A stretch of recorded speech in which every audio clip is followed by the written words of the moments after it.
Just going to ask you about the series this weekend. Obviously, it's a team you've already played 3 times this year, so you know them pretty well. What are you kind of looking for this time around? Well, I kind of expecting it like the game we had last with them. I thought they came in here. It was a different team than we'd seen the game in Placid.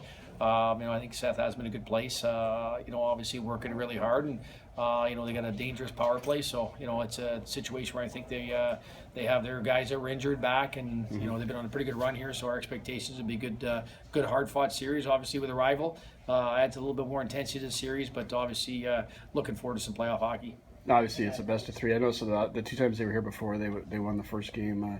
How important is it, even though it is 3 games, to try to get that lead and not have that pressure of having to kind of fight back like you did the other 2 times? Well, obviously our focal point will be Friday night, trying to get that done on it. We want to, you obviously want to get the leg up on them in a series. It's like anything else. You don't want to go behind in a hole in a game with in a best of 3 series. So we'll focus on Friday night, try to get those 2 points, and then hopefully that gives us a little breathing room. I was going to do a feature on Sam this week. I was going to ask you a little bit about what have you liked about how he's developed from like when he first got here to where he is right now.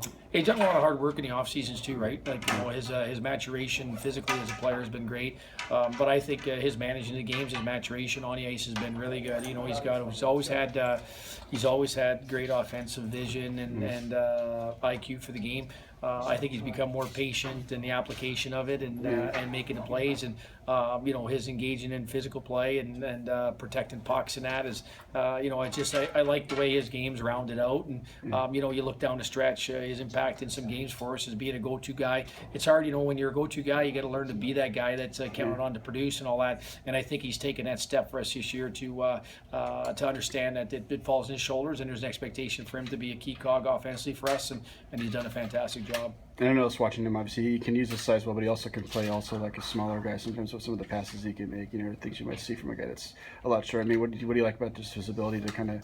Well, he's got a good stick. He's got he thinks the game really well offensively. He's got a good hockey IQ, and it's just it gives him an opportunity. But he's got soft hands. He has the ability to make plays. It gives him a lot of range for how to play the game. And that's where I think he's learned to adapt to the various styles of the games at play, and people now checking him and hard on him. He's got to gain space and all that, so he can use his size for that, but he also has the ability to give himself time and space with his skill set. And he's a nice guy off the ice. Does he have the ability, if he has to be kind of mean out there when it calls for it? I think that's his biggest evolution of a player, right? It's just he's gained more and more confidence with the weight that he's gained, right? Because we always tell that the blessing is he's 6'5", but then with that again, we always tell him, hey, you're 6'5", So it's so every coach expects those guys to engage and be physical, and that's where his evolutions come for him, is just to use his size and his physicality to give himself time and space to then make the plays he's very capable of making, because he has, like I said, he was hockey IQ and his hockey sense and